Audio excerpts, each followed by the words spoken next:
बघू शकता इकडचं बघायचं हे लोकेशन आहे, सगळे घाट्स आहे. हे आम्ही घाट सोडूनच लोकेशनला चाललेले आहे. हे सगळे टोटल घाट्स आहे. नाईटला आज हे अजून खूप सुंदर दिसणार आहे. थोडंसं पब्लिक बी खूप राहणार आहे नाईटला, येणार पब्लिक मार्केटला सगळं. तर आम्ही आता इथून चाललेलं आहे लॉजला नंतर गेल्यानंतर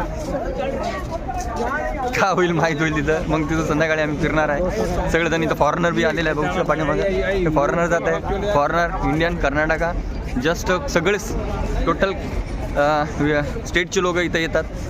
तर आम्ही बी एक मराठवाड्यातून आलेले आहे, महाराष्ट्र राज्य सिटीहून आलेले आहे. त्यामुळं आम्हाला बी खूप चांगलं वाटत आहे. आणि इथं आम्ही लॉजला चालले. इथून लॉज नाही का आमचे 500 मीटर दूरवर लॉज आहे आमचं. त्यामुळे आम्ही लॉजवर चाललेलं आहे. लॉजवर गेल्यानंतर संध्याकाळचं नाईट रूट कसं नाईटचं तुम्हाला ब्लॉग दाखवणार काशीचं. नंतर तुम्ही मला हे करा, नंतर मला सांगा की इथून कसं वाटणार आहे.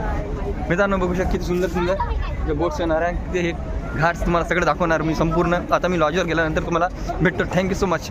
मित्रांनो काही क्षणात काही मिनिटामध्ये इथं आरती चालू होणार आहे. त्या घाटचं नाव आहे श्याम धर्मेश्वर घाट. त्या घाटामध्ये नाही का आज आरती होणार आहे. आणि त्या आम्ही ताबडतोब आलेले आहे आरती बघण्यासाठी, आरतीचे दर्शन करण्यासाठी. तुम्हाला संपूर्ण आरती दाखवणार आणि त्या पद्धतीने आरती कशी स्टार्ट झाली ते बघू शकता. माझ्या पाठीमागं बघा पुरी आरती स्टार्ट झालेली आहे. त्यामुळे मला नाही काय मला पुढे आरती दाखवायची बॅक कॅमेरा.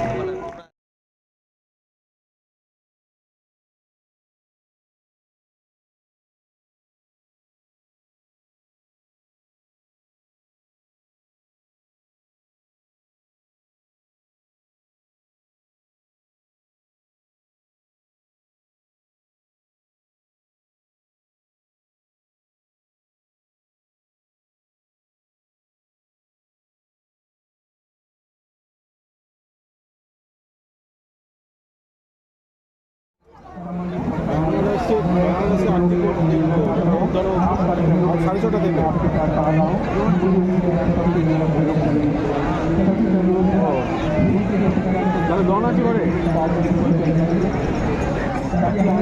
के बोले